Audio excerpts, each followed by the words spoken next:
2021. They're going in with that new enclave development, that $9.8 million, where enclave is going to build west of Costco. So they're building a new corporate headquarters for themselves, enclave. That's 150 employees. Their first tenant's bringing 100 employees. They've got offices in Fargo. They're closing them both. We get them. What would that be? You can't leave it alone, can you? Here goes to 84 degrees again, right? Yeah.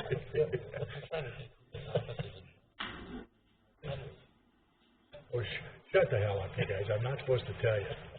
Well, that's not telling us if we get it. What is this? Christmas? Sure, you want to shake the package too? Yeah, Shake yeah, let's see what's in grab me by the... I'm going to have to tell Christmas.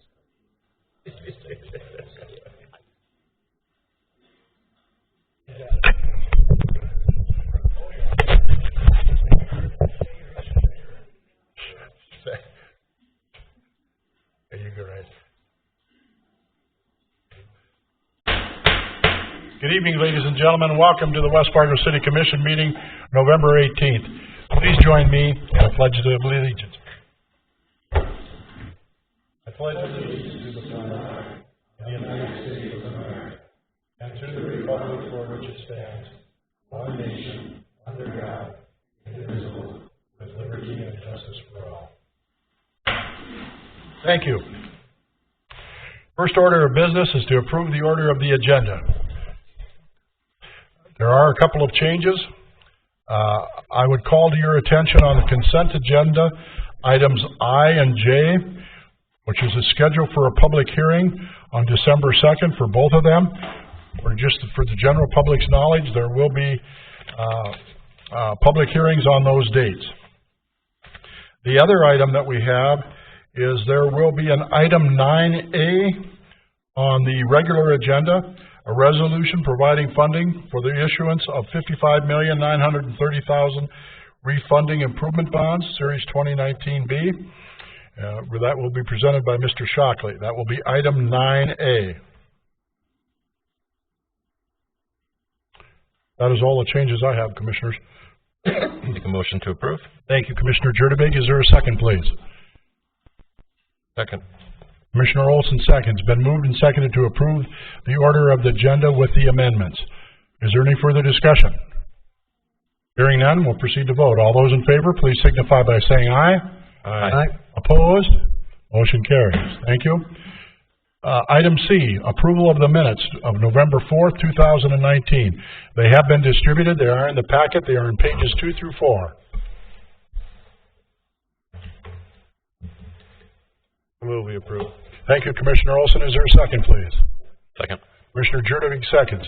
Been moved and seconded to approve the minutes of November 4th, 2019. Is there any further discussion? Hearing none, we'll proceed to vote. All those in favor, please signify by saying aye. Aye. Opposed? Motion carries. Thank you. Item D, building permits.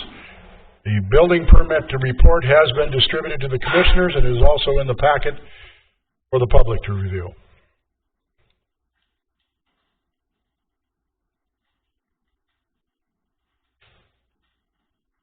I make a motion to approve. Thank you, Commissioner Jurdebig. Is there a second, please? Second. Commissioner Simmons seconds. Been moved and seconded to approve the building permit report as presented. Any further discussion? All those in favor signify by saying aye. Aye. Opposed? Motion carries. Thank you. Next order is consent agenda. Items A through J. It has been distributed with notation of 2 public hearings coming up on December 2nd for the public for the Wilds 20th edition and a zoning ordinance amendment.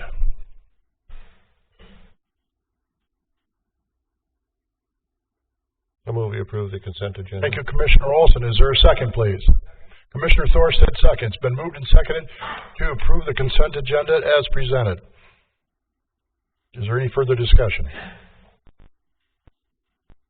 Hearing none, we'll proceed to vote. All those in favor, please signify by saying aye. Aye. Opposed? Motion carries. Excuse me. Before we move into the regular agenda, we are honored this evening to have a group of students from Sheyenne High School with us. This group of representatives are part of the Sheyenne Student Ambassadors. And during the Main Street Summit, which we reported to you last week, that West Fargo, the city of West Fargo, received the Governor's Excellence Award on that. These young organizers and leaders were given an honorable mention in the Empowerment Award category. It was presented by Governor Burgum and Lieutenant Governor Sanford, and they earned their recognition for their service projects.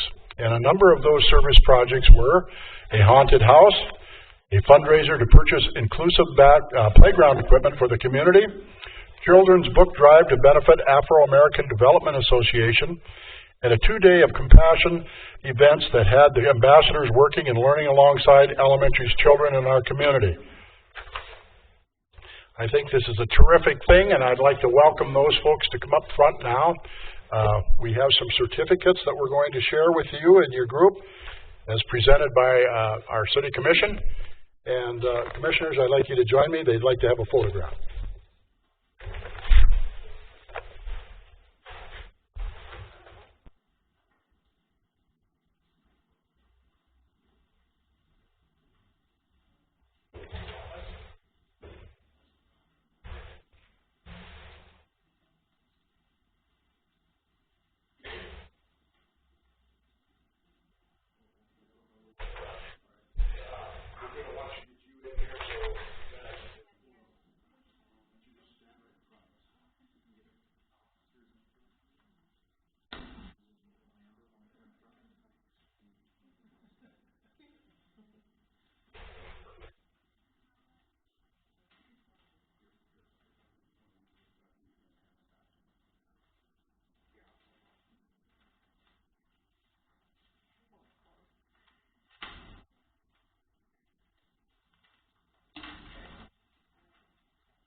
Certificates go to the officers, Julie Zabu,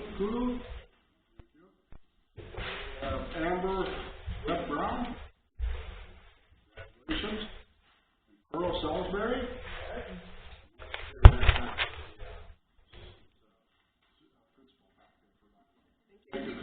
Would one of you like to say a few words?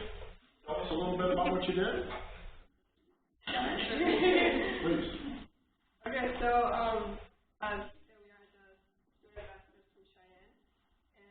how we came up with our service project was you're first getting the grant of the governor, and then wanting us to come up with a project that will help the community.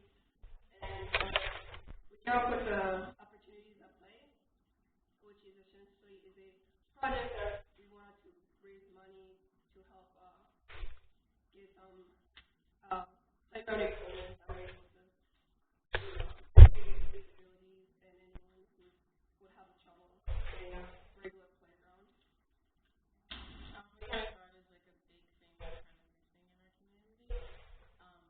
having students with us that have issues like that, where they can't really participate in, playing and everything, especially going to the elementary schools and seeing that too. We just saw it as like something that we were able to fill, try and fill that gap. We noticed that it wasn't only our community but our surrounding communities. So with the service project, we also wanted to bring the surrounding communities and us together as a whole. Just to let us have something that we could all use.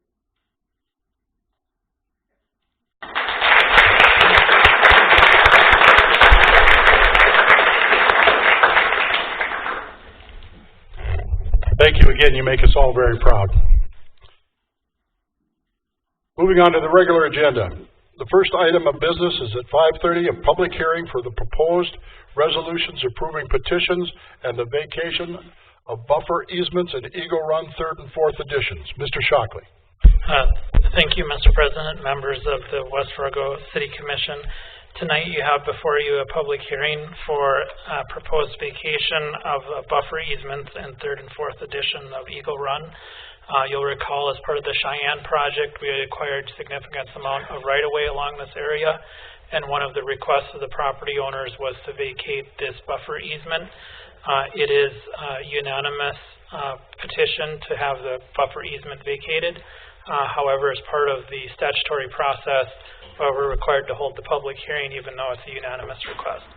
And so it was one of the things the city said that we would bring to the commission, request the commission to do, but ultimately the commission has to approve vacating the buffer easement. Can certainly answer any questions you might have, but it's pretty straightforward. Thank you, Mr. Shockley. Any questions for Mr. Shockley?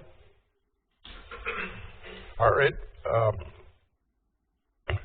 We'll take ourselves out of the regular agenda, go into a public hearing. Is there anyone that would like to speak on this item? Is there anyone that would like to speak on this item? Is there anyone that would like to speak on the proposed resolution approving petitions and the vacation of buffer easements in Eagle Run 3rd and 4th editions? Hearing none, the public hearing is closed. Commissioners, what is your pleasure on this? Make a motion to approve. Thank you, Commissioner Simmons. Is there a second, please? Second. Commissioner Olson seconds. It's been moved and seconded to approve the proposed resolutions approving petitions of vacation of a buffer easement in Eagle Run 3rd and 4th editions. Any further discussion? All those in favor, please signify by saying aye. Aye. Opposed? Motion carries. Thank you. Moving on to item number 2 is review the proposed FM Diversion Cheyenne River Mitigation Concept Plan. Mr. Scott. Thank you, Commission President Dardis and members of the Commission. Along with me tonight is Joe Paulson. He's the Executive Director of the FM Diversion. And also do want to point out that we do have representatives from Southeast Cass. I believe Councilman Sam Jacobs is here. And Lyndon Pease is with Moore Engineering. He's also a representative of the Houston Moore Group who does a lot of the modeling and engineering work on the diversion. So, Dan Jacobson and Lyndon Pease in the back. Welcome, everyone. And with that, I will actually let Joel get us kicked off here with a summary and overview of the FM Diversion project and then get into the specific requests that we have before you tonight. So, get that plan.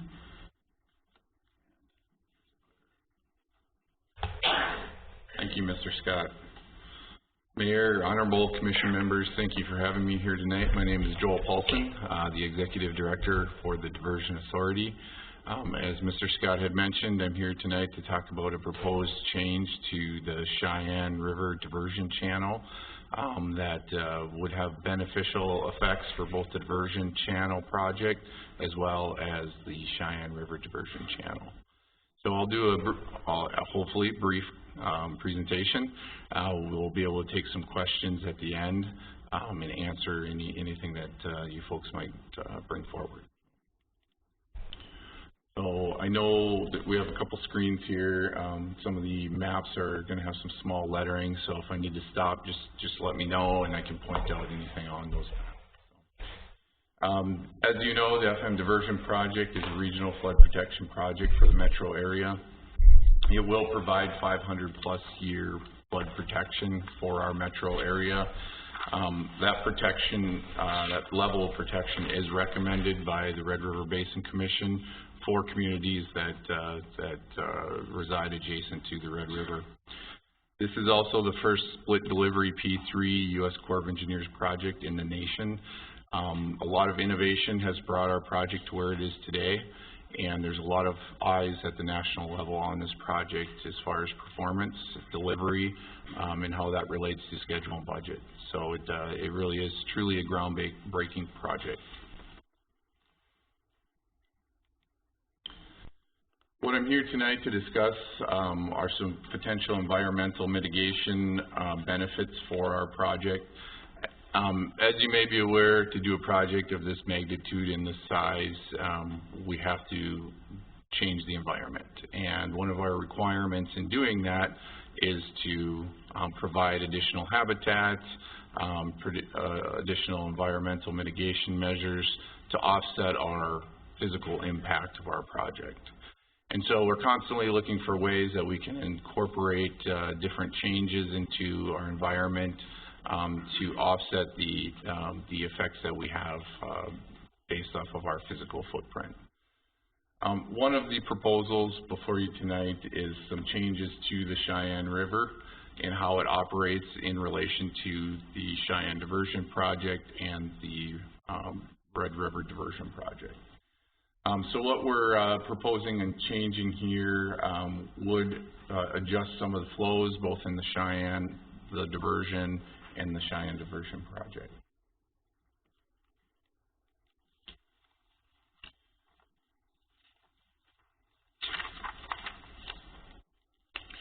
So right now the diversion project that you folks know, the Sheyenne Diversion Project, accepts water from the Sheyenne River south of Horace through an existing box culvert.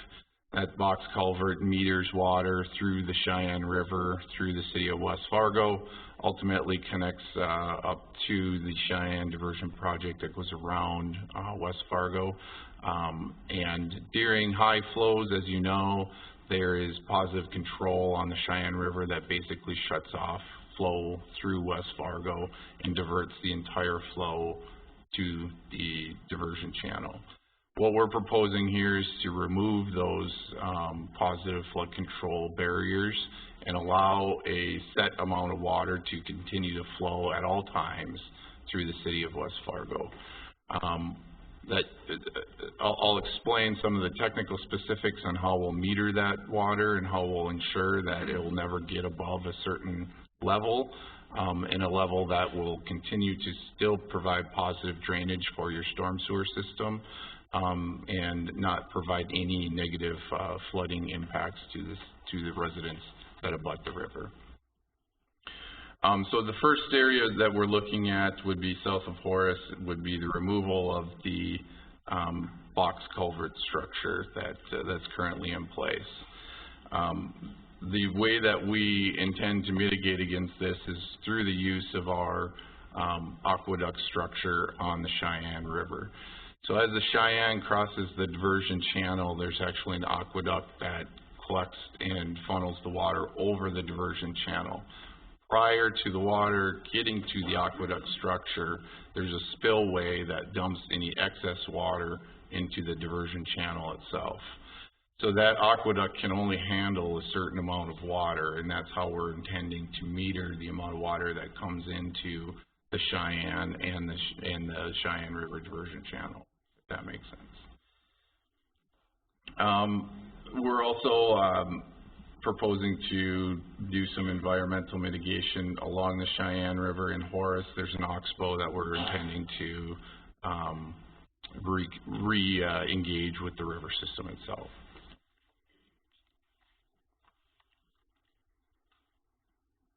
So all in all, we're proposing to remove 3 structures, the box culvert and the 2 positive control structures on the south and the north side of the city of West Fargo. The 2 diversion channels will have passive weir structures, which will meter the flow basically through the Sheyenne Diversion and the Sheyenne River. I won't go through all those different bullet points there, but I think I've hit on most of those. One important element of this is reducing the height of the sheet pile weir structure off of Sheyenne Street that currently dumps the water into the diversion channel. By shortening that weir structure, we're basically ensuring that no more water than a certain amount can actually get into the Sheyenne River through the city of West Fargo.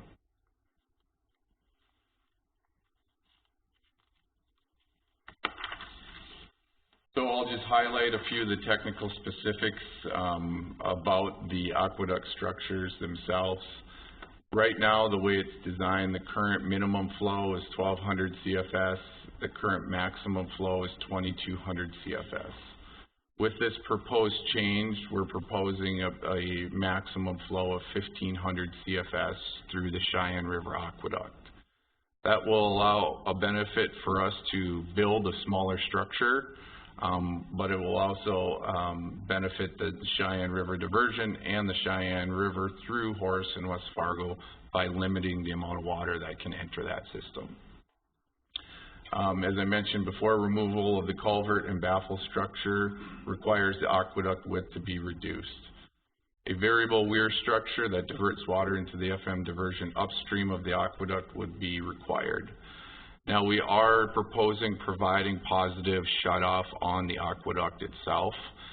So in the case of an emergency event, we would be able to shut off all flow into the Sheyenne River and the Sheyenne diversion channel. But I must stress that would only occur under an emergency situation. So under normal operations, continuous flow over the aqueduct into the system would occur. And as you may be aware, we also have a second aqueduct structure on the Maple River, northwest of the city of West Fargo. We're also proposing changes to this aqueduct structure as well that would reduce the amount of flow that would be possible through that structure. That would be different than the currently designed scenario right now.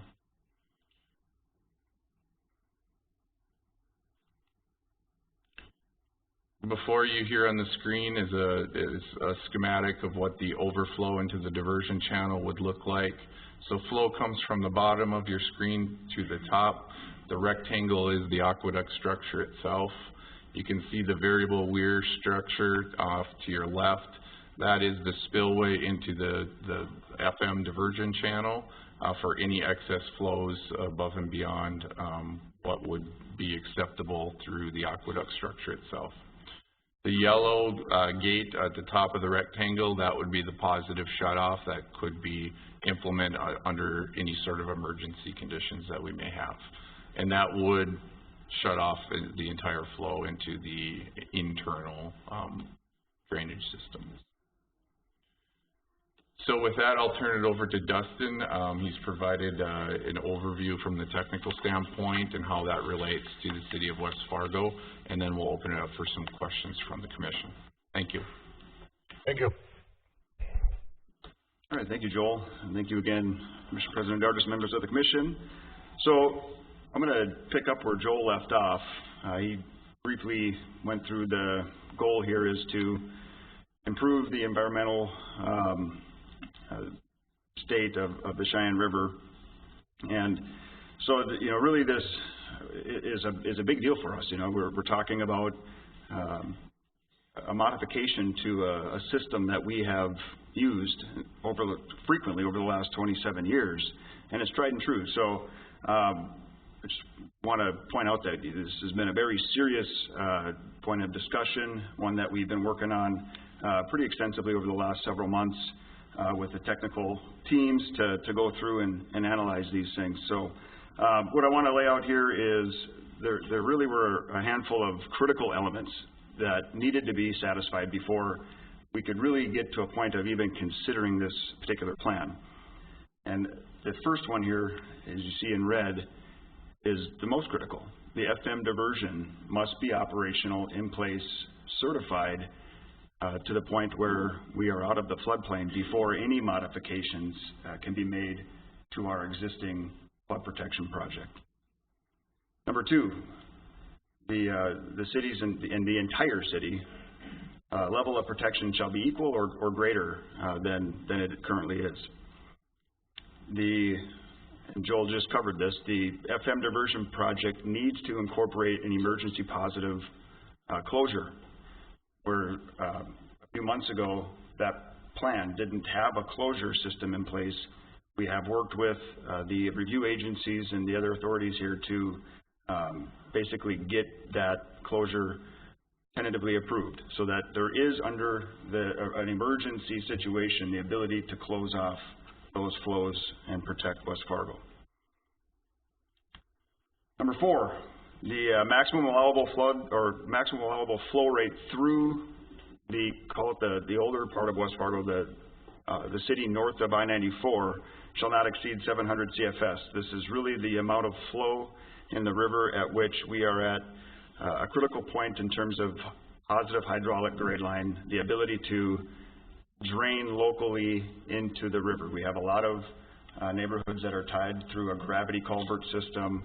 We have low-lying areas of West Fargo where the river can back up and basically get to the street elevation. So identifying that maximum flow rate is critical in terms of maintaining a positive drainage system through that older part of town. Our preferred flow rate through the Sheyenne River downstream of the new aqueduct is 1,300 CFS with a maximum of 1,500 CFS. So again, Joe walked through that a little bit, but the goal there is to really define a flow rate at which we will see benefits not only on the north side of town, but also on the south side of town. Every spring when we have dealt with spring melt conditions, our river it's a perched river system, and so we are really dependent on our banks and really concerned with things like ice jams at our crossings, because any kind of temporary, even short-lived spike in that water profile can cause localized flooding situations. So this flow rate here, 1,300 CFS, really helps minimize and address our concerns with the high water conditions in the river, not just on the north side of town, but on the south side as well.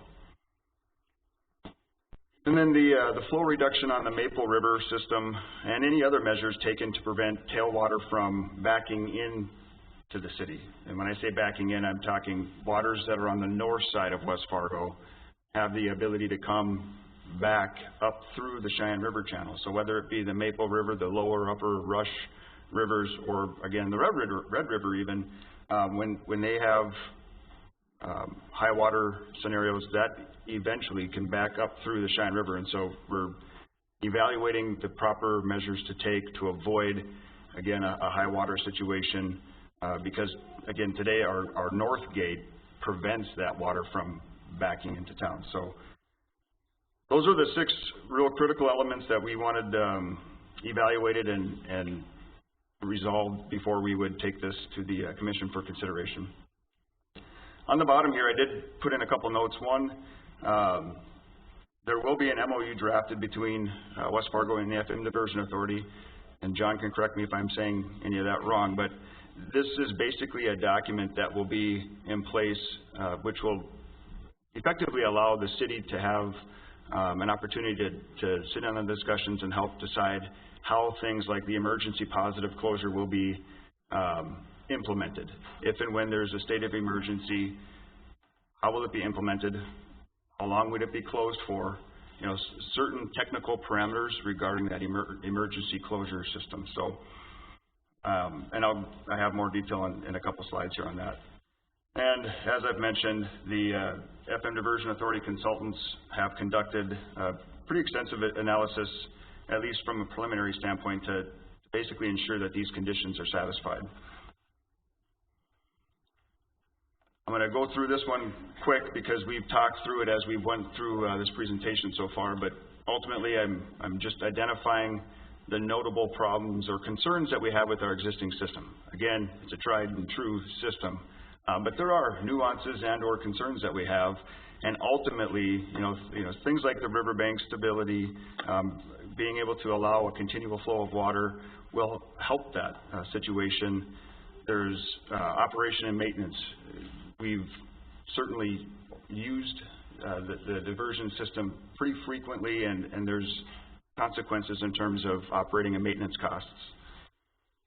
Haven't touched on it quite yet, but the south side of I-94, there is a different level of protection than what's offered on the north side of I-94. The south side, the Horace Diversion Channel, if you will, and that system is a 100-year flood event protection, whereas on the north side, the West Fargo Diversion Channel is a 500-year protection. So, mentioned ice jams, and again, on the north side, back to the north side, the relying on those gates and or the pumping stations, that's a mechanical system that inherently is subject to risks of failure. So that brings us to the benefits of this proposed mitigation project, and I like the way, when I talked through this with Melissa and Tim, they kind of helped me with some of the wording of this to really get the point across. But Melissa's wording was, this is an opportunity to leverage the FM diversion project to improve our current flood protection system. My smaller bullet point there, it basically addresses all of the concerns that I mentioned on the previous slide. We will have a higher level of flood protection, and it will be consistent throughout the entire city so that we don't have those on the south at a slightly less level of protection than those on the north. The continuous river flows through town. Again, that will help certain things like not just the environmental concerns, but there's some geological considerations there in terms of riverbank stability. Having continuous flows is certainly better than having fluctuations on the flow. I like the way Tim mentioned this. Maintaining the natural ecology of the Sheyenne River is, again, a large benefit of this mitigation proposal. We anticipate there would be a reduction in maintenance costs for both the West Fargo and Horace diversion channels, as well as a lower water profile it's going to improve localized drainage. Those neighborhoods that are dependent on gravity drains into either the Cheyenne River or the Horace diversion channel, there are certainly one of the most recent cases we've had some localized issues is Hayden Heights, that little neighborhood on the west side of the Cheyenne diversion, right off 40th Avenue. They're tied in and rely upon gravity drainage, and when that diversion channel is full of water like it's intended and functioning to do, it puts water in their ditches, and so this certainly will help mitigate that. I mentioned it early on, is that there's an MOU that will be developed, and basically an opportunity for West Fargo to have input on how the operation of the emergency positive closure system will work. I'm not going to read all of this. This is some of the legal language from John Shockley, but just wanted to at least reiterate the point that we will have the ability to have input on that. Finally, a couple other items to note. One, financial. This mitigation project is overall project cost of the FM diversion. There is not a local expense specifically tied to doing the three mitigation measures that they are proposing. The original design reduces flows to 2200 CFS, but with this plan that flow is down to 1500 CFS, which again is a large benefit in terms of our level of protection and the amount of effort we have to go through in preparing for spring melt conditions. Overall, the city has been supportive of the FM diversion project, and so again, the consideration of this to help keep the FM diversion project moving along is something worth noting. So with that, and before we get into the action that's being requested, I guess certainly turn it over for questions for either Joel or myself.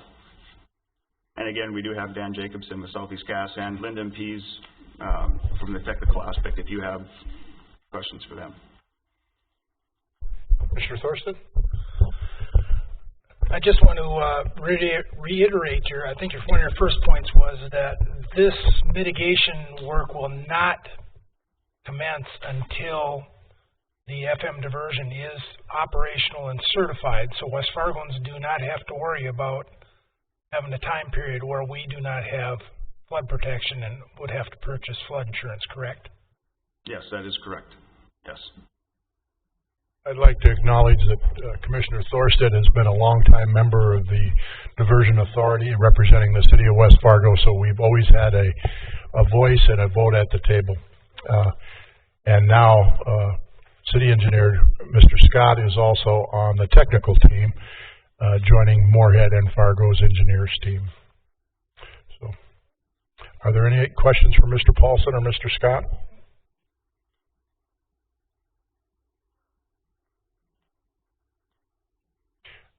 So the action you're requesting from us this evening is a recommendation to supporting the Sheyenne diversion, or excuse me, the FM diversion, Sheyenne River Mitigation. Is that right, Mr. Scott? That's correct. Yep, and this would be a recommendation of support to the Southeast Casswater Resource District, and as they will make the final approval. Okay, thank you. So, Mr. Scott, I would ask you, I think I asked you the other day and you were going to find out, but does this, I'm assuming it also pertains to our vote that the prior commission made in reference to the whole FM diversion, John? And I know that Commissioner Thorstad, we made a vote a few years back, but I know that we put amendments onto that vote as well, the stipulations. Do we have to go back and at some point amend that vote? Because if I recall, I made the motion. I don't 100%, but I know that whoever made a motion, again, that we support the FM diversion. However, added to that was the proposed 1 mile further west, and we've never talked about that. And so, voting with this or recommending this, I think, is going in the way of that. And how do we, I guess, do we have to, what I'm asking is at some point we must have to go back and re-vote, or must have to go back and relook at that vote, because that's, as of now, that's the standing vote. Well, Commissioner Simmons, this mitigation doesn't necessarily impact the specific location of the diversion channel, so you'd be recommending this type of mitigation for the Sheyenne aqueduct flows. It wouldn't be in conflict with your prior resolution, because this regards mitigation and how the project operates. If you wanted to amend your prior motion and say that you're supporting the current location of diversion, that's fine too. That's a policy decision for the commission. So. I think we need to go back and see what the actual motion was first, because I don't, we can't just say we recall it, and I don't recall exactly, but I do know that it mentioned that mile further west, and that was actually part of my motion, I believe. So I think if this is fine, I'm totally fine with this, but I'm just kind of warning you, at some point we're going to have to go back and look at that and probably revote it. Yeah, and we could certainly go back and look at the minutes. If you approve this tonight, that wouldn't be in conflict with that prior resolution, because this is just dealing with mitigation on the Sheyenne. This is something that we really worked hard to get. Initially, and Dustin probably wasn't as familiar with this as I was, but we worked very hard to try to get the agency approval for the emergency closures on the aqueducts, because they were concerned about potential environmental mitigation issues. And so this is a really big step to get the ability to close off those structures if there's a major flood event, and it helps actually protect the community more. And there's actually benefits to the river, because you're not going to have as much up and down during the Sheyenne, with the Sheyenne diversion operating. So it doesn't matter, is what you tell me, right? In layman's terms? Okay. Thank you.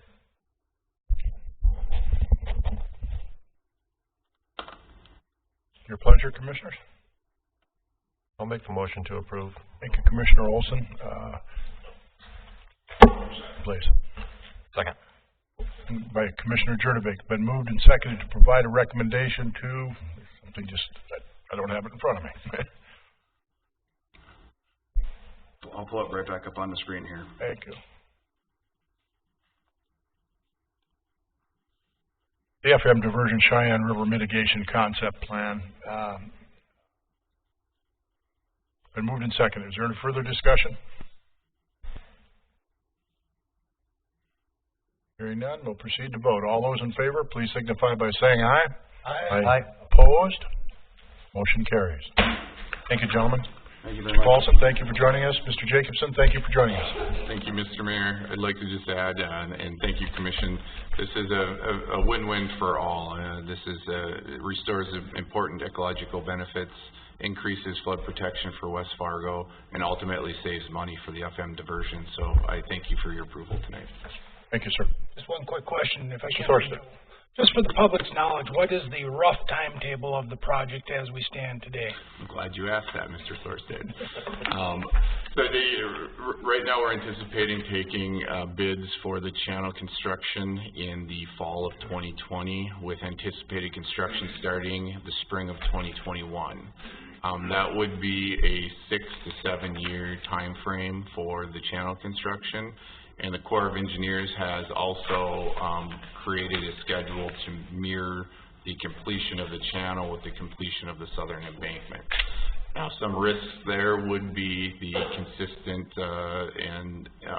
consistent federal funding would need to continue to be appropriated to the Corps of Engineers moving forward to keep that on schedule. But we do anticipate that the developer's schedule will maintain due to the significant amount of dollars that they are investing in this project and their payback in return for completing their scheduled time frame. So. Okay, so as far as this, if all goes well and it goes on the schedule and it's fast and it goes through the certification process, we're probably looking at what, 8 years, 9 years before mitigation work would probably begin in West Fargo? That's correct, and so none of the elements would be removed prior to a fully functional diversion project, and that would also include the approval of the new regulatory floodplains, which would be your certification for the project. And judging on how fast FEMA can go through that process, may or may not take another year or two to go through that process for certification. So best case scenario, I think you'd be looking at about 9 years before you saw this implemented. Thanks, Joel. Yep. Thank you. Thank you, sir. Moving on, the next order of business is item number 3, update on the Greater Fargo Moorhead EDC initiatives. Mr. Rossell. Good evening. Thank you, Commission President Dardis and Commissioners. Really want to thank you for giving me not just looks like 1 but 3 items on your discussion tonight. I very much appreciate that, though it looks like Tina's going to handle a couple of those. And I must say, President Dardis, I was really excited when you added 9A and said $55 million, but I don't think it was for the EDC earlier. So we'll just go on with our regular discussion here. I put in your board packets some information to update you on the efforts of the EDC. I want to thank Commission President Dardis for your service on the EDC board, and also Commissioner Simmons for taking some time to come in and visit and learn a little bit more about the work that we're doing. And this gives me an opportunity to publicly cover some of those things. I first wanted to reference the initial 2-pager of information that provides all of you some updates on the outcomes of the work that the EDC has been doing over a number of years that we believe directly benefits West Fargo. For those in the public, this document outlines the impact or the direct projects that the EDC was involved in from 2014 to 2018, about 18 projects during that time that were very specific to projects taking place in West Fargo. Those jobs created about 416 jobs, about $46 million of investment, and about 350,000 square feet of newly utilized space within the community. The benefits calculated by an applied economist with NDSU on that for our total direct impact on the communities within Cass County is about $21 million. And given that West Fargo has about 15% of the region's population, you can use one estimate on that and see that the return back on those projects to the city was about $75 per $1 invested in the EDC's efforts. And we'll continue to put that kind of information together for you, because sometimes within economic development it might be hard to get what does this return mean directly to our community and the investment we're making.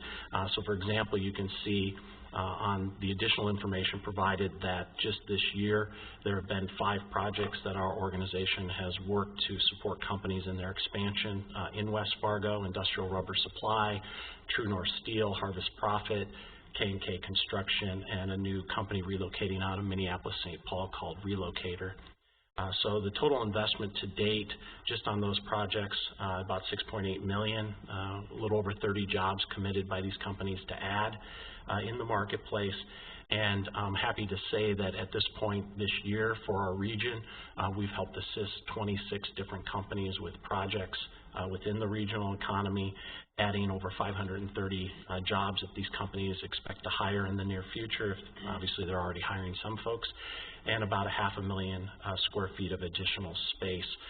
So even though many of those projects are located in other parts of our region, obviously with West Fargo's growth in their housing stock and other commercial assets, the community is also benefiting directly from not just the direct investment from these projects, but many indirect and induced investments as well. As it relates to the programmatic work that we're doing, and will continue to do to support the entire region, but specifically West Fargo, we're developing right now a regional certified shovel-ready site program, and we've already identified a couple potential sites within the community to go through that process. We're in the process of continuing to conduct outreach to our existing primary sector companies, and maybe I should have said this at the top of my comments. As the EDC, our focus is on primary sector. There are about 500 of these businesses within our region of the 13,000 businesses that do business here every day. And those 500 companies are really selling their products nationally and globally. So their market's not local, but they're here. And that means they're bringing those dollars from those sales back into our regional economy, supporting the other 12,000 businesses that are here. That's our core purpose, and that's what we focus on day in and day out as the EDC. The last two times I was standing in front of you was around a broader discussion in our partnership with the Chamber through Fueling Our Future, and that's our role in helping with other organizations to look at longer term issues that might not be directly focused on primary sector. Today's discussion is really focused on our efforts and your investment for primary sector business within the regional economy. We're also doing quite a bit in workforce development outreach. The number one, number two, number three issues out there for companies is workforce. And so there are a number of strategies we are implementing to help our companies recruit and retain the skilled workforce that they need in the marketplace. We continue to have the EDC staff involved attending the EDAC meetings.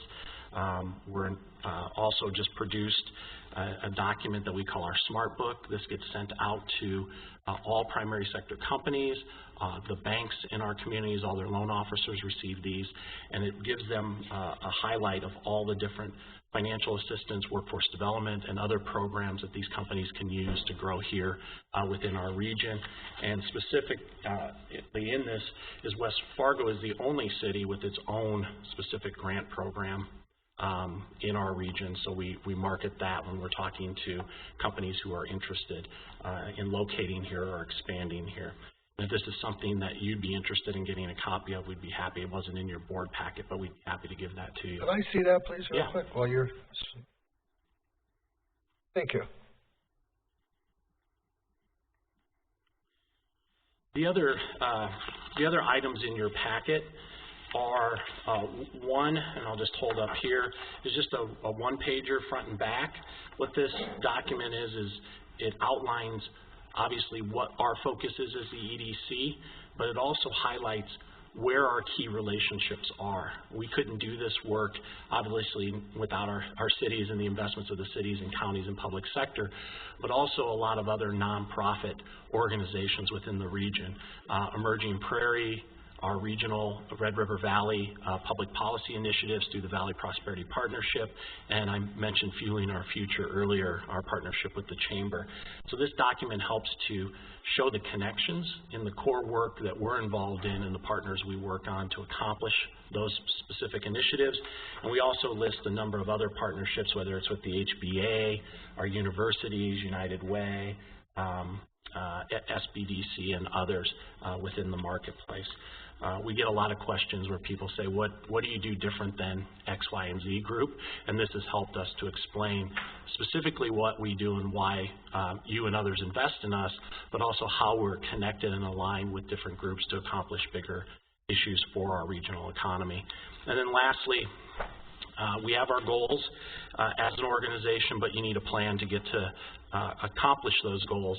And so every year, and we'll be coming out with a new version of this next month or early January, and it's in your packet, is our plan of work specific to our core items around business development and community development, specifically focused on workforce. So with that, I'd be happy to take any questions that you have of me. Questions from Mr. Russell?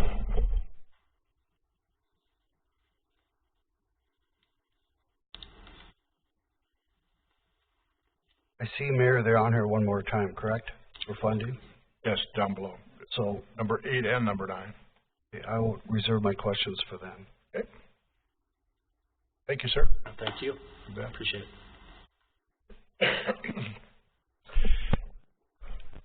Next order of business is item number 4, convene the Board of Adjustment. With that, we'll stand in recess in our regular agenda, and we'll gavel out of that, and we'll gavel into the Board of Adjustment, of which the West Fargo City Commission is the Board of Adjustment. We're looking for at a variance from provision 4-431-C, CO-SR, Cheyenne River Corridor Overlay District. Mr. Sober. Thank you, Your Honor. Commissioners, this application was received in order to accommodate a small amount of development activity within the Cheyenne River Overlay District. The Cheyenne River Overlay District exists to protect the riparian area adjacent to the Cheyenne River to avoid damage due to unstable soil conditions often present. This isn't floodway, it's intended simply for the soil conditions.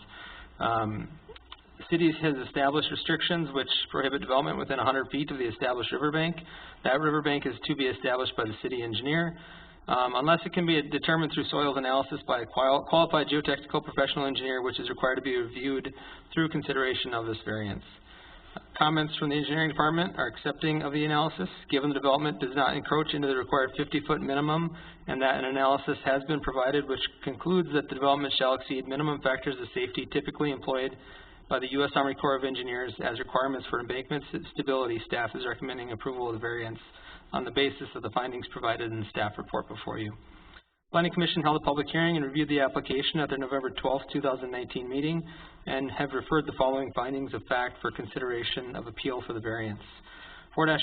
First one, 4-431-C.3 states that where it can be demonstrated through a soils analysis that soils are stable within the building control area, the City Commission may consider reduction of the required minimum setback by variance. And number 2, the applicant has provided a stability analysis of the ability to encroach upon the required 100-foot river setback, which is found in section 4-431-C of city ordinances and has been reviewed by the city engineer. Number 3, the analysis provided by a qualified professional engineer concludes that the proposed improvements which encroach within the COSR district does not influence or adversely impact present stability of the east embankment of the Cheyenne River. Item number 4, the reasons set forth in the application justify the granting of this variance, and it is the minimum variance that will make possible the reasonable use of the land. Board of Adjustment may include any conditions deemed appropriate or in order to provide any safeguards necessary. At this time, staff has not identified any additional conditions to place upon the application.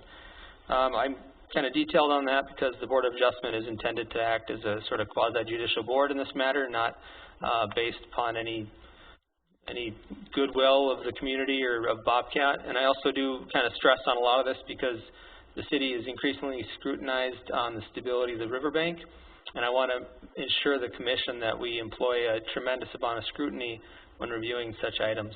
As you can see on the picture on the TV, it's a small amount of encroachment, the minimum which they found that they could do to provide adequate use of the structure that they have there. So.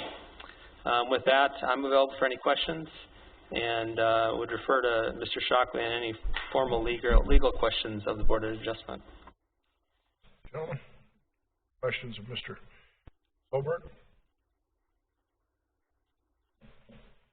Again, we are functioning as the Board of Adjustment. A reminder.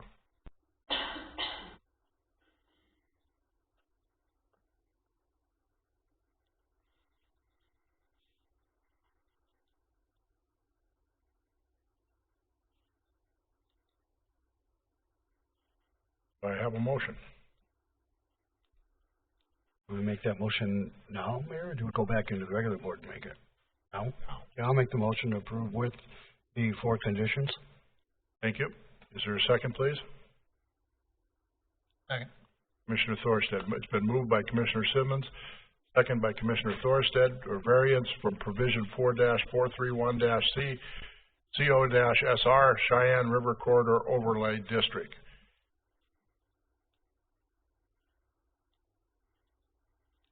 Is there any further discussion? Hearing none, the Board of Adjustment will proceed to vote. All those in favor, please signify by saying aye. Aye. Aye. Opposed? Motion carries. Thank you, Mr. Solberg. We'll move back out of the Board of Adjustment back into our regular agenda, and we will go to item number 5. Review changes to the employee handbook. Mrs. Wilm. Good evening, Commission President and Commissioners. In your packet, you have a copy of the proposed employee handbook with changes.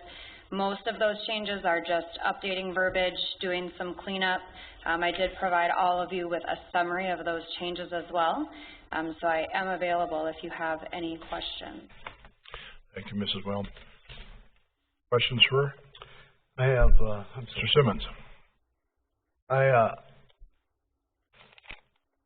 I guess before we vote on this, I'd like to pull them apart, John, in reference to the actual employee handbook, because I know we've made some changes that are going to be incurred rather quickly, like next week, and I don't want to hold those up. So, but I would prefer that we pull out the section on moonlighting and have 2 different votes and 2 different discussions. Could we do that? If I could, I think I understand what the Commission's concern is, and I could offer a simpler approach. Okay. I think the Commission's concern is you view, and I don't want to put words in the mouth of the Commission, obviously, but there's a concern that a conflict may exist when department heads are moonlighting in similar positions as they're currently with.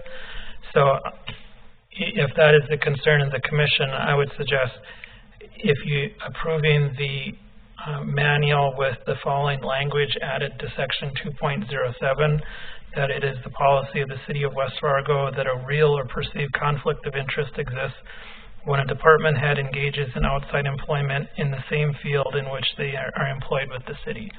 And that sets forth the very clear policy of the city and the City Commission that would be viewed as a conflict and thus would be prohibited under the employment policy. Okay, and that's what you explained to me earlier, John. Does everybody understand that? Like to hear it again? You would be adding the following section to 2.07, which is outside employment.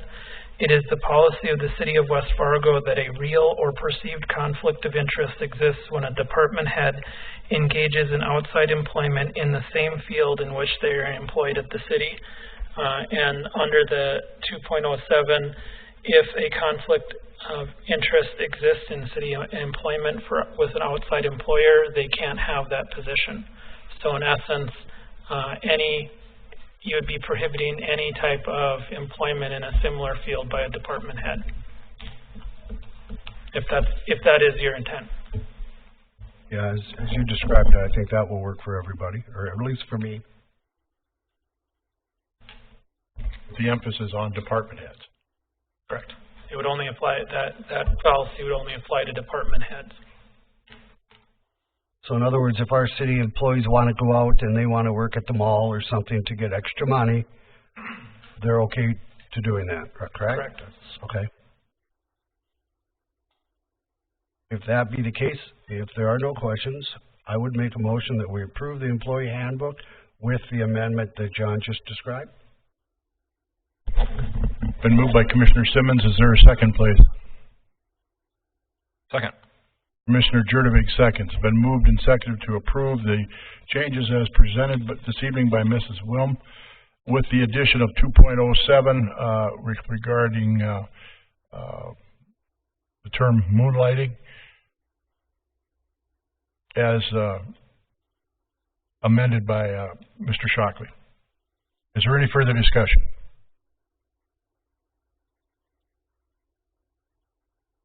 Hearing none, we'll proceed to vote. All those in favor signify by saying aye. Aye. Aye. Opposed? Aye. Motion carries. Mayor, I would like to make one comment if I could too, Go ahead. just especially to you, Jenna and Tina. I know you worked so very, very hard on this, and it's been a long time coming, and I really do appreciate it. I know you got quite a bit of slack from us up here, at least me, but I want you to know you did a great job, and I think we all really appreciate this, and I hope the employees appreciate it as well. Thank you. Thank you. Thank you, Commissioner Simmons. Next order of business is to review the scope and fee proposals for traffic corridor studies from KLJ. Mr. Scott. Good evening, and thank you again, Mr. President Dardis, members of the Commission. Tonight, I actually have three separate agreements that I would like your consideration on regarding traffic and KLJ as a consultant. And I will go through them individually. I put them in as a single item because I wanted to reflect the total cost of work involved with KLJ. But again, they are all three independent projects, independent contracts. So, getting started, the first one being around the location of 9th Street West and 32nd Avenue West. At this intersection, there's some development that has been proposed recently. I believe the first projects of which have already come before the Commission, but there's some open land there. There's still some development to occur, and they are requesting some modifications and access things onto 9th Street, which is a collector, as well as on the 32nd Avenue. And in addition to the development, there has also been some recent inquiries from the public ever since day one of taking down the temporary traffic signal light that was at that location over the duration of construction on Sheyenne Street. Now that we've taken it down, because Sheyenne Street is open, there has been a handful of residents from the public now requesting that the signal, a permanent signal, be put in there, partly because of the pedestrian crossings. And again, I think just from a vehicle standpoint, at least during the peak hours, especially in the morning, there's some congestion in there. So part of this first contract here is not only going to evaluate some of the development needs, but also address that intersection specifically and look out into the future, not just at that intersection, but in that general area as 32nd Avenue. We anticipate that having a significant increase in traffic volumes, especially once the FM diversion is completed, as there is a planned crossing over that going out to the west. So this first study and contract is to really look at those things. Next is an agreement we would execute with them to look at the Veterans Boulevard corridor, as well as 23rd Avenue over by Costco. If you recall, a couple months ago, Tim came before you and asked to do a traffic impact study, a smaller scale study, specifically for WEX and another, I believe, Enclaves project. There was 2 development projects being planned in that area. So Tim came before you and asked to spend about $10,000 on just a traffic impact study. Where this has grown is to look more globally at the, not just the Veterans Boulevard corridor, but this entire, call it 2 square miles of development, as there's a lot of impacts, not just with those 2 development projects, but just the nature of how development has occurred in the last 10 years since we've last studied this corridor. The last time it was studied was in 2012. So this is actually going to take us, and we're going to look at some of the intersections moving north of the interstate. We're going to get up to basically 13th Avenue and look at traffic needs. So items like adding right turn lanes on Veterans Boulevard. Some of those larger scale traffic impacts that wouldn't have been looked at if we just focused on the WEX and or Enclave development projects that were being proposed. So again, a couple months ago, Tim asked for 10. Tonight, I'm asking for $49,000 for that particular scope of work. And then third is actually a contract we've had with them over the last several years, I believe since 2015 or maybe 16. It's a contract where they are responsible and help us with managing our traffic signal systems. We have an automated program that speaks to our traffic signals, but they have access to that. They help us when we have issues. So when we have oftentimes unless it's a very simple issue that myself or our staff can deal with, complex traffic issues, we have been working with KLJ to help resolve those. If we need to make changes to our signal timing, they will help implement that and get into the actual program and reprogram our signals. They will come out and look at our controller boxes, if you will. So this is really a continuation, and it hasn't come before the commission in the last year and a half, but this is really a retooling that original agreement that was approved, like I said, in 2015 or 16, and reestablishing terms, conditions, and so on and so forth to move us through the next year. This contract also allows certain things like not just the signal timing work itself, but if we need to do a quick study to see what's going on with construction being limited down to, or construction limiting Main Avenue down to one lane, and how is that impacting the intersections at 9th and Main or Sheyenne Street and Main. There's some wiggle room in that scope to cover some of those brief studies. So again, 3 separate agreements. All in all, the total between the 3 is $154,420.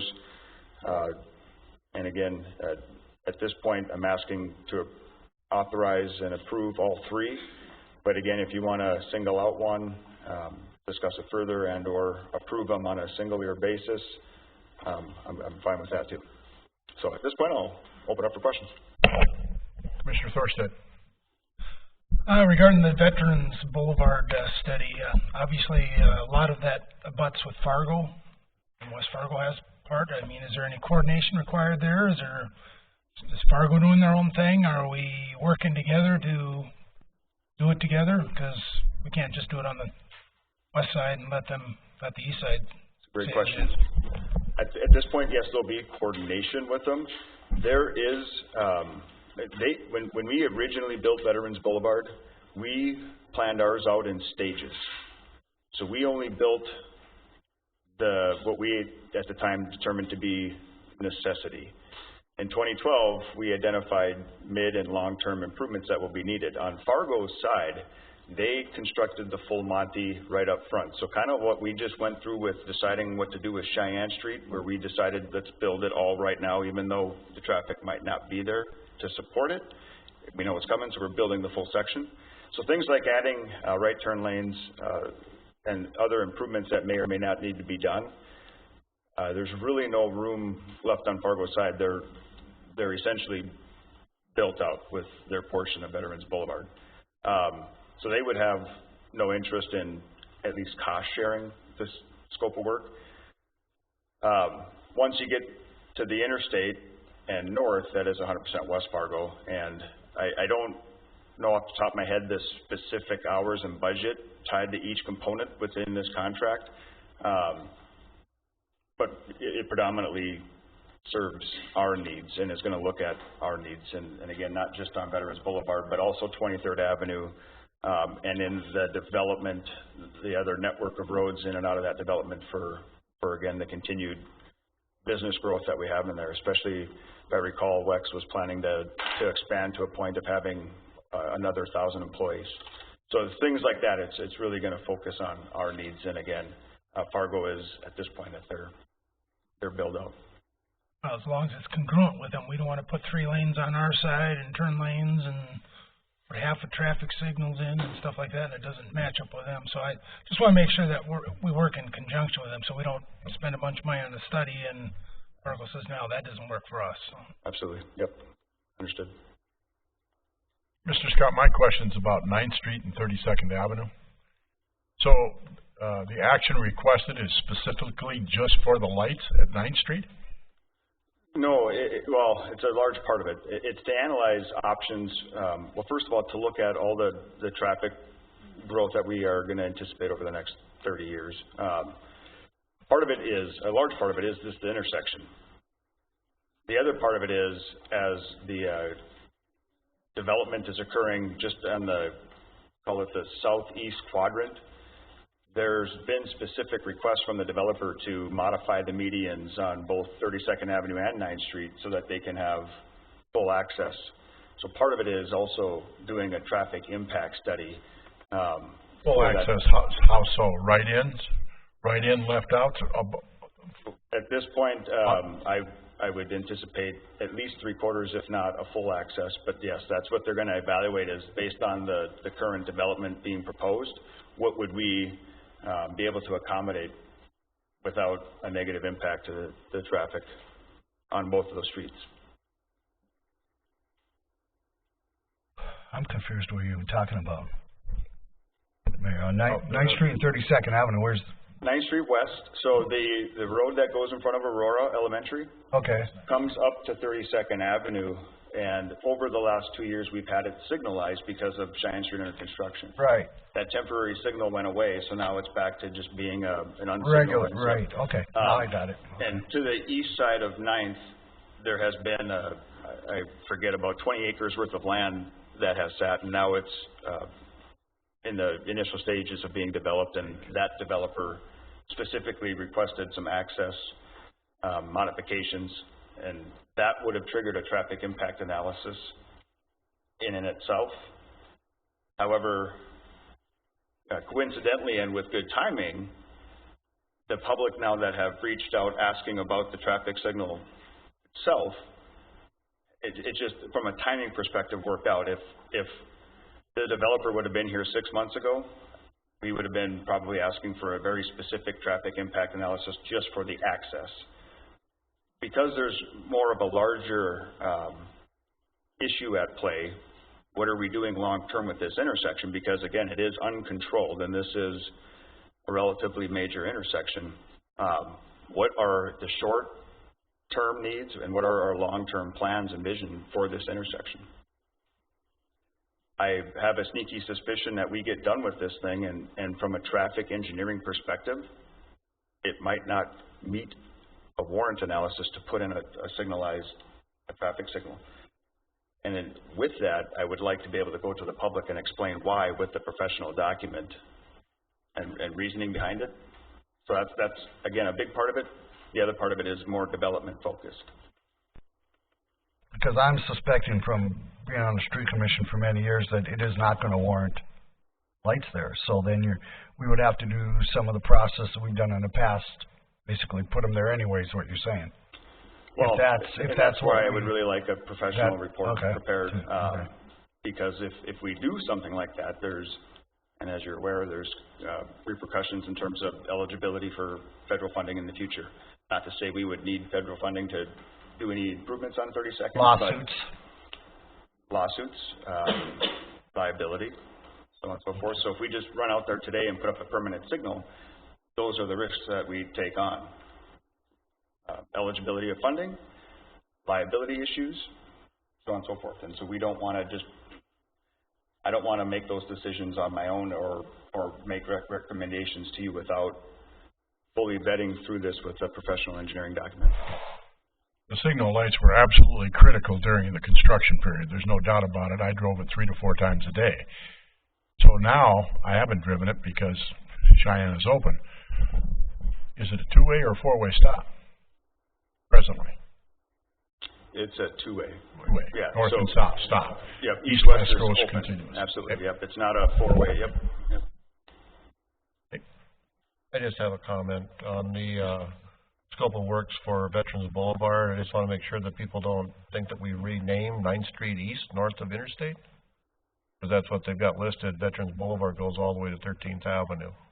Oh, I apologize. I did not catch that That's what was myself. confusing me, Brad. Yeah, I was confused for a while. I said, Why did we change the name of 9th Street East? Yeah, there's just no east in there. Yeah, so I just want to make sure that that's clear, that Veterans Boulevard stops at Interstate and then it's 9th Street north of that. So that's just a good circle. statement. Thank you, Commissioner. Thanks for the clarification. Yeah, in case somebody thinks, when did we change that street name? I tried years ago when we named it, but it didn't fly, so. Oh, you maybe that is you getting it in there, huh? Well, they said, Don't get Commissioner Thorstad all roiled up. I remember that, Commissioner Thorstad. I was getting excited, I was like, all right. Anything else for us, Mr. Scott, on this proposal? Nope, again, just asking for motion to approve all three contracts. Again, Mr. Scott is asking for approval of the three contracts as he presented them.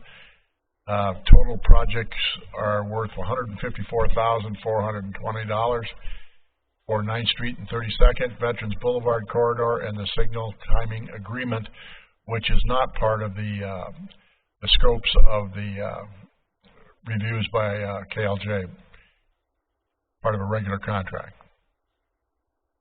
Commissioners, your thoughts? Go ahead. Somebody else got to say something up here other than me. I'll move to approve. Commissioner Olson moves to approve. Is there a second, please? Second. Commissioner Jurdovic seconds. Been moved and seconded to approve the scope and fee proposals for traffic corridor studies from KLJ as presented by Mr. Scott. Is there any further discussion? Hearing none, we'll proceed to vote. All those in favor, please signify by saying aye. Aye. Opposed? Motion carried. Thank you, Mr. Scott. Thank you.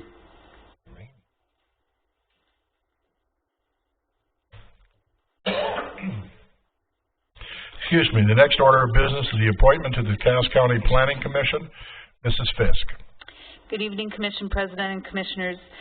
Currently, Brad Olson sits on the Cass County Planning Commission Board as a representative for the City of West Fargo, and at this time, they need to either have him reappointed by you or select another individual if you so choose. I'll make a motion to reappoint him. It's been moved and seconded to approve. I just want to support you. Commissioner Olson to the Planning Commission. Just so everybody knows, I did reach out to him and ask him if he would consider reappointment, and he confirmed yes, he would. So thank you for your motion, Commissioners, and second. All those in favor signify by saying aye. Aye. Opposed? Congratulations, Commissioner Olson. You're on the Cass County Planning Commission. Item number 8, appointment of the Greater Fargo Moorhead EDC. Mrs. Fisk.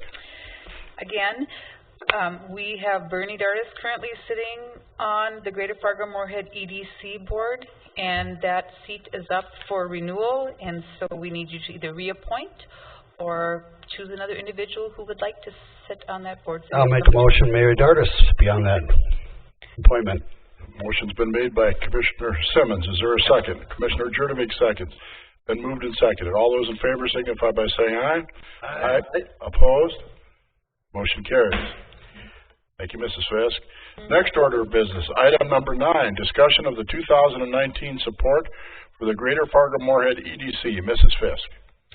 Good evening. In your packets, you will find a letter requesting support to the Greater Fargo Moorhead EDC on behalf of the City of West Fargo. We just received this request. The last time I believe we've received a request from the EDC board was in 2017.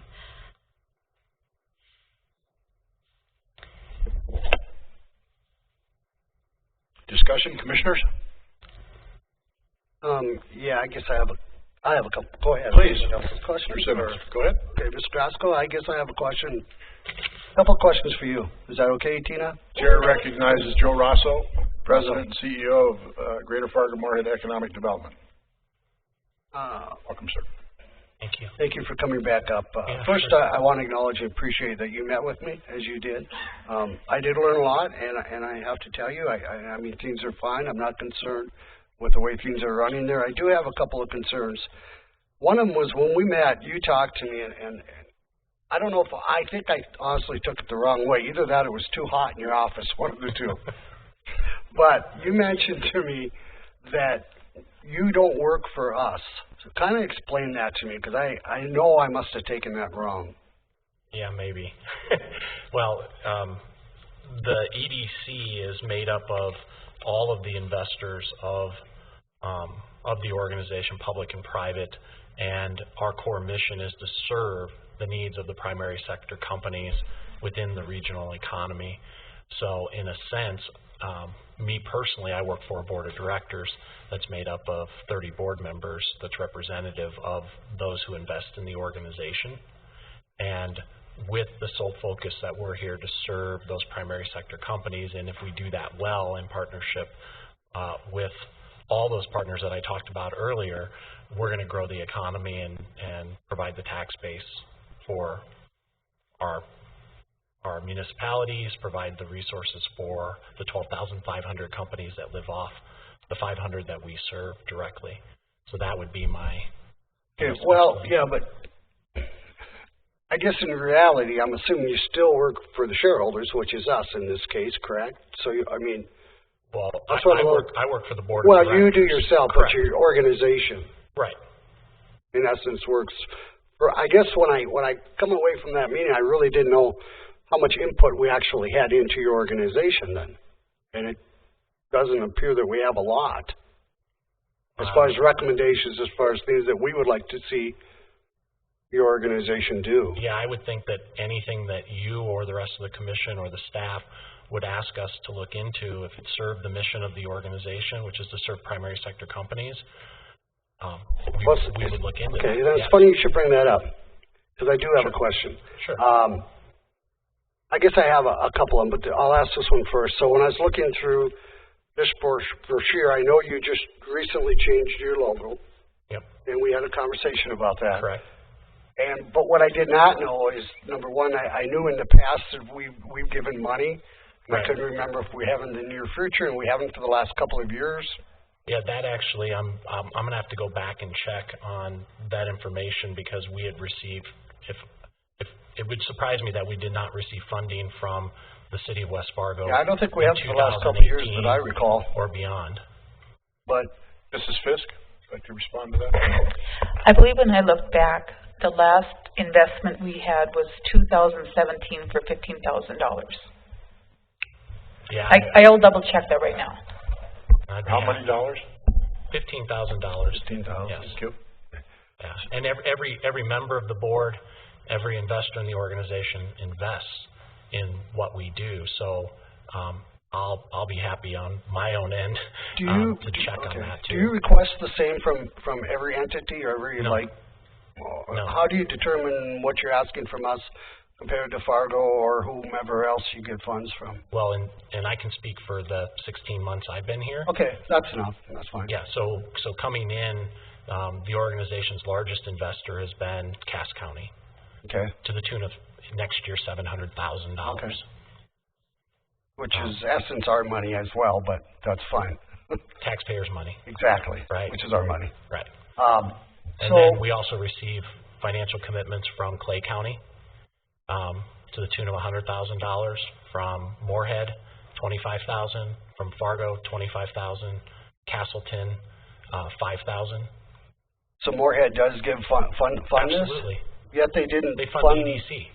Pardon? They fund the EDC, yes. But they did not fund the Fueling the Future, right? Which is a separate Is that a separate partnership, a separate structure, separate board, separate focus on what it's working on.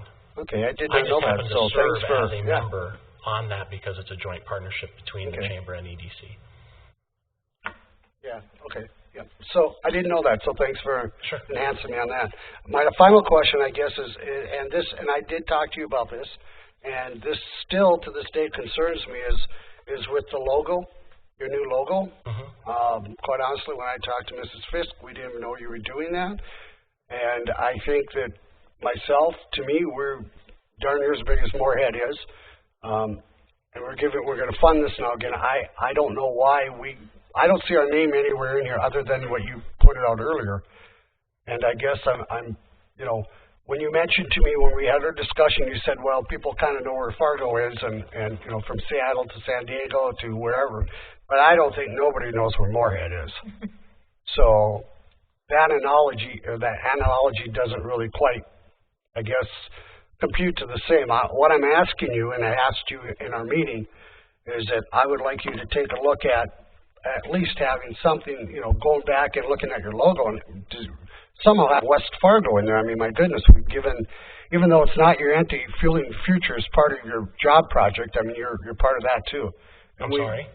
Fueling is not part of... Well, it's right in here on your front page, so it's something to do, or on your as part of our partnership, yes. Well, that's what I mean, but it's all part. I'm just saying we have committed huge to that. Right. And now you're asking for funding tonight, which I'm not totally against, but I do feel we should have, I'm not trying to be parochial, but we should have some recognition that we're part of your organization and we have nothing. Well, maybe I'd answer two ways. One is back to the relationship with fueling. That is a separate, entirely separate structure, and the commitment from the City of West Fargo, that discussion was, I was part of that, obviously, not as the CEO of the EDC, but as a member of the governance board. In some sense now today, no different than Mayor Dardis is a member of the governance board. So the decisions and the focus there and the recognition of the entities who invest in that are part of the communication about fueling our future. As it relates to the EDC, and I think it gets maybe to your initial question to me tonight about who does the organization work for? Our purpose clearly states in our Articles of Incorporation, which were founded almost 75 years ago, that we work to support primary sector businesses. And this regional economy has changed significantly in that 75 years, but what it hasn't is that when we talk to those primary sector businesses and the people they're recruiting, and our discussion around any change to the logo was focused on that. We did not have a discussion with our 5 largest investors. We did not have a discussion with Cass County or Clay County or Cass County Electric or Sanford or Bell Bank. Those are, I think, our top 5 investors, because we, through the direction of the board and the leadership, focused on creating a new logo to serve more of the social media needs and where people go to find out information about our region. Please know that this organization's allegiance is to the region, and we are going to do everything we can to serve West Fargo and the other communities within Cass and Clay County within the metro.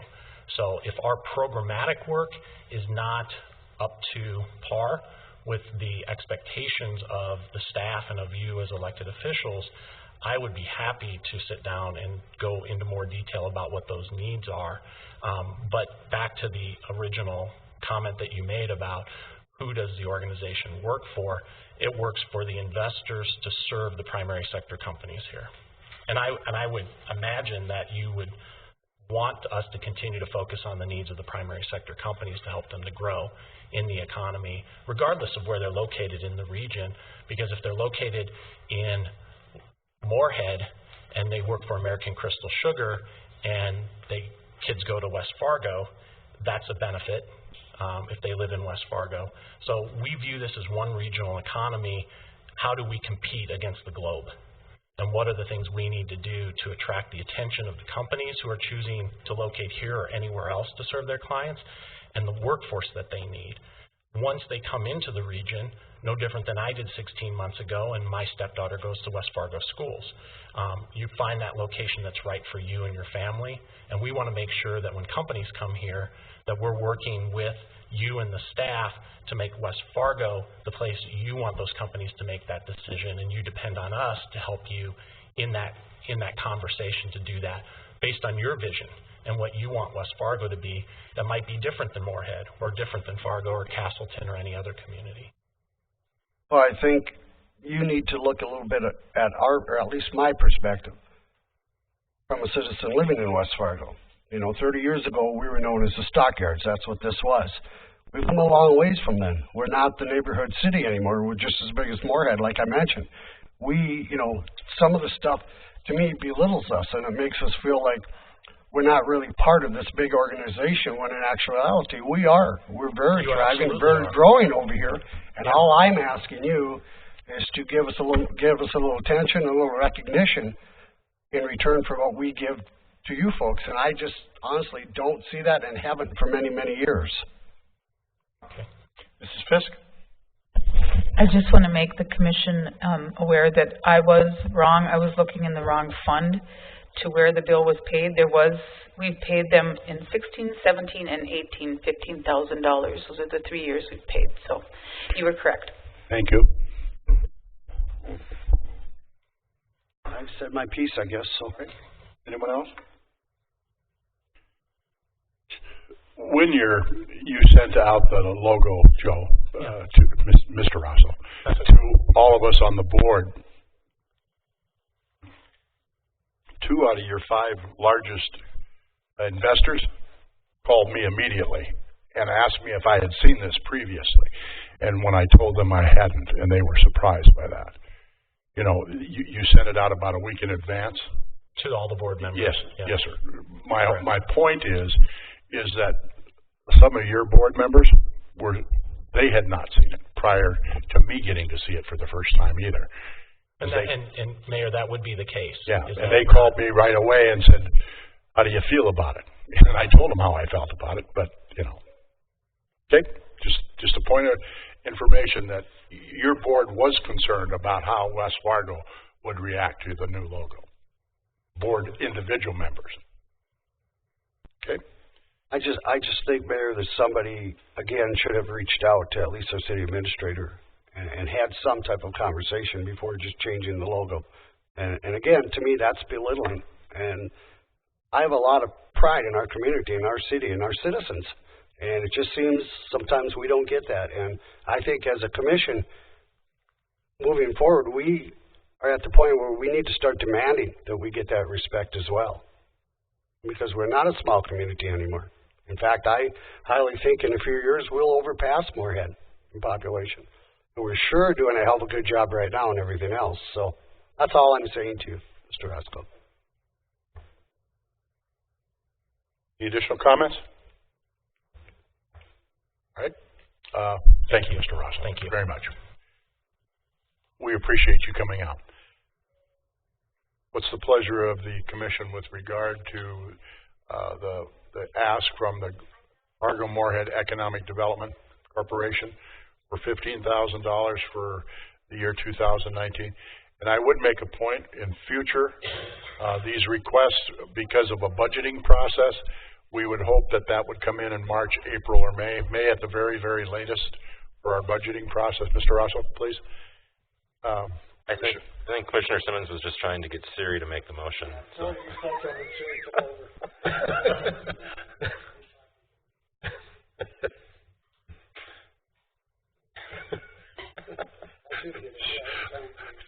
What is your pleasure, gentlemen? Make a motion to approve. Commissioner Thorstead moves to approve the $15,000 funding to the Fargo Moorhead Economic Development Corporation. Is there a second? Second. Seconded by Commissioner Jurdevik. Been moved and seconded to fund at the level of $15,000 to the Greater Fargo Moorhead Economic Development Corporation. Is there any further discussion? Hearing none, we'll proceed to vote. All those in favor, please signify by saying aye. Aye. Opposed? Motion carries.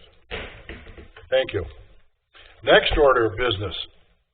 As I said early in the meeting, we would be adding item 9A, a resolution providing funding for the issuance of $55,930,000 refunding improvement bonds, Series 2019B. Mr. Shockley.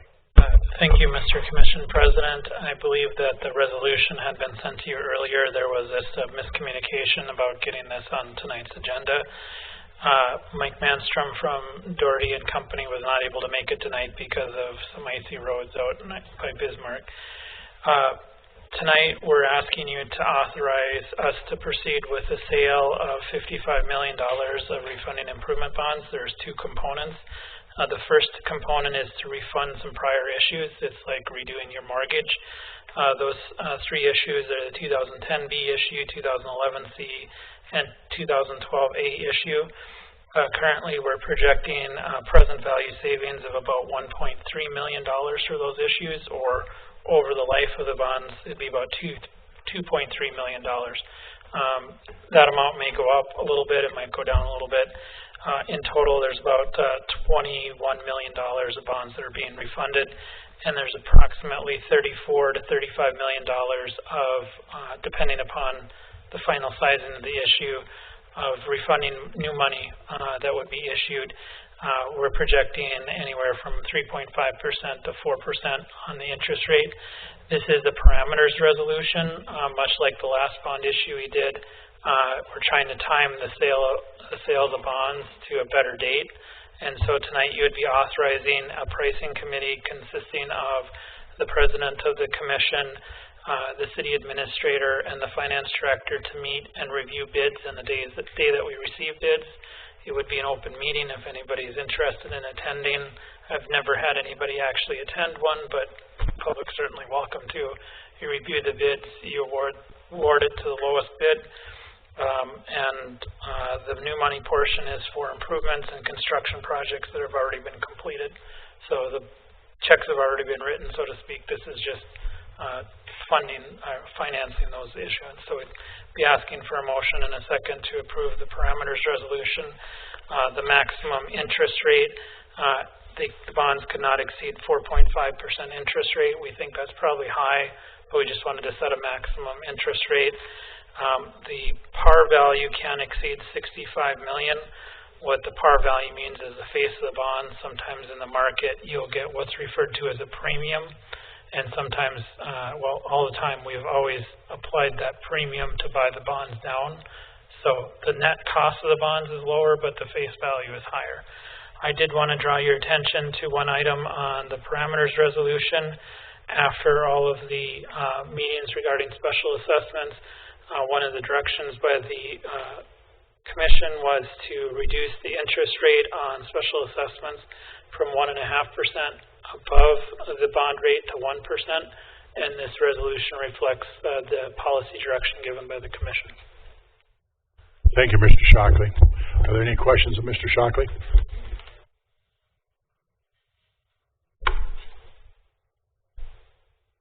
In particular, I'd like to acknowledge everybody that was involved in reducing the 1.5% interest to 1%, to City Finance, Jim Larson, Mrs. Fisk, working with Mr. Shockley on that. I think that's a very positive move for our community and for our taxpayers. So thank you. Thank you, thank you. What is your pleasure? Make a motion to approve the change? Yes, sir. Commissioner Simmons moves the parameters resolution providing funding for the issuance of $55,930,000 refunding improvement bonds. Is there a second? Second. Commissioner Olson seconds. It's been moved and seconded to approve. Is there any further discussion? Seeing none, we'll proceed to vote. All those in favor, please signify by saying aye. Aye. Aye. Opposed? Motion carried. Thank you. Next order of business is item number 10, construction updates. Mr. Scott.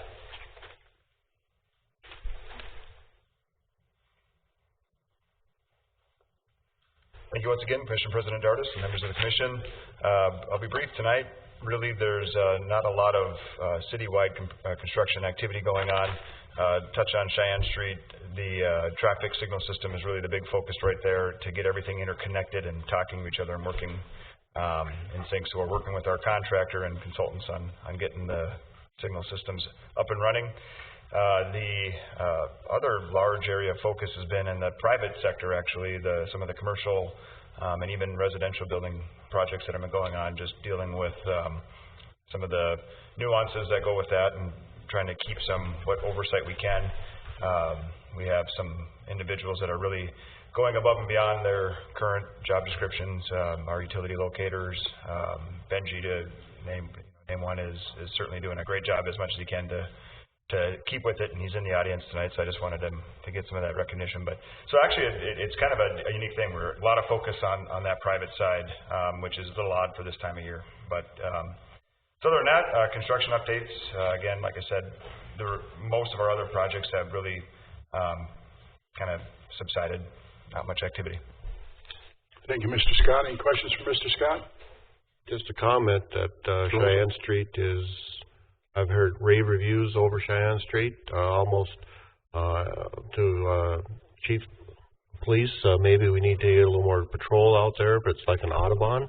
It is so nice and smooth, you can really get going on there. Not that I've done it, but but it's a very nice stretch of road. Compliments to everybody involved.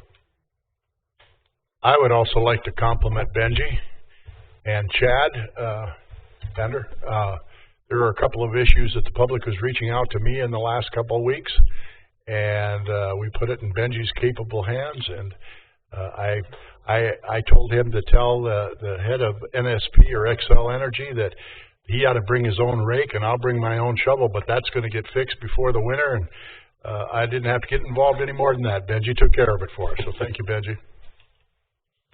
Any questions of Mr. Scott? Anyone else? Thank you, sir. Thank you. Next item on the agenda is number 11, City Administrator's Report. Good evening again, Commission President and Commissioners. I will make this brief, even though I know you guys want to sit here all night long. First of all, we've had a lot of correspondence, or I should say we and you have had a lot of correspondence in relation to alleys lately. And just a heads up, I worked with Public Works and I worked with Travis in GIS, and he's given us all the documentation on who lives along the alleys that are undeveloped, or unimproved, I should say. And a letter will be going out explaining to them that how the city plans on managing this. The reason we said there will be no more work done right now is because it's freeze up. But the city will still plow the alleys, and there will still be a maintenance in the spring. But there's an entire process that we'll go through to educate and tell them what it is that's going to happen going forward as the demand on the city crews for undeveloped and unimproved alleys has gotten rather extreme. So I'll keep you posted on how that goes, and I just want to give you a heads up going forward. For those of us that are going to the National League of Cities, we'll be flying out at 5 o'clock in the morning on Wednesday, except for Jim, who's leaving tomorrow sometime. So Courtney was going to hand out all of your information to you, which I believe she did, because she's excellent. Thank you. One thing for those that will be here, there will be the Arts Social from 5 to 7 in the Grand Foyer this Thursday. That's also the same day as Coffee with the Cop, and I think that's being held here as well, isn't it? Yes. Okay. Coffee with the Cop in the morning. Other than that, one item that was going to be on the agenda for today, but they ended up not being able to pull it all together, is you will be getting an update on the plaza at the Lights on 32 on some of the events that they have planned and some of the plans that they have and where things are at and how things are going. So that will provide you with more information at the next meeting. And I know I'm forgetting something, but I can't think of what it is. So do you have any questions for me? Questions for Mrs. Fisk? Any updates on, we got quite a few job openings, particularly in economic development, public works. Any update on that? Are we progressing? Thank you. I appreciate that. Yes, today we, Jenna and I sat down with, well, actually had a phone call conversation with the company that we hired to search out economic development directors for our position. And we've narrowed it down to 3 to 4 candidates, and we're working on setting those interviews up. It will be a series of things that we will do. We'll have it'll be like, let's say for instance, a breakfast with one group of people so they can get to know that person, see what they're like, and then we'll have a tour of the community with another group, and then you'll have an interview time, and then you'll roll to the next person and the next person so that we can kind of get a gauge on who they are, what they're like, all those types of things. So I've engaged a couple of you. If there's need, or if you're interested that you want to be able to be involved in this process, please let me know, because we could pull you in on either one of the 3 items. Just as long as we don't have a quorum, I'm happy. So yes, I'm excited about that. That will be coming up the beginning of December. We'll get those scheduled in and let you know. As far as the Public Works Director, that one closes on the 22nd. We've had a number of applications, and I'm hoping to get even a few more, but it's looking very promising, and so I'm excited to have those positions filled with great leaders to help the staff. But on that note, I'm sorry to interrupt. I must thank, Tim and Malachi in planning, Jim in finance, Dustin, everybody for coming forward and helping fill the shoes, the combined shoes of the Economic Development Department. We quickly came together, great team, and we pulled John in when we need him, but it's worked out fantastic. As well as Public Works, they've stepped up and they're doing a really good job. So I'm really proud of the team that we have. Thank you. Is there any correspondence? Nope. I just have one more item. Okay. I want to congratulate Courtney. She recently passed her, okay, you say it. I would say it wrong. Certified administrative. Yes, her Certified Administrative Professional Exam. It's a very, very difficult exam. She studied for a really long time, extremely stressed out, and she blew it out with flying colors. So I just want to tell her thank you for all she does, and we're very proud of her accomplishment.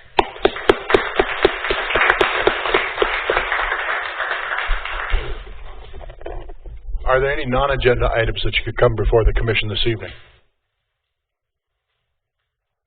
I would like the young man in a scout uniform to stand up and introduce himself. Tell us who you are, what troop you're with.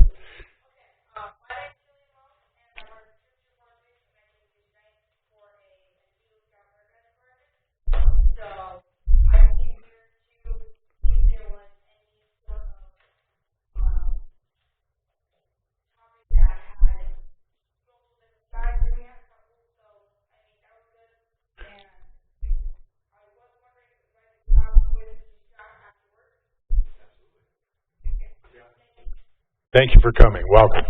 Very smart kid. Anything else in the non-agenda items that should come before the commission this evening? Being not, I'd entertain a motion to adjourn, please. Thank you, Commissioner Olson. Is there a second? By Commissioner Jurdovich. We stand adjourned. Thank you.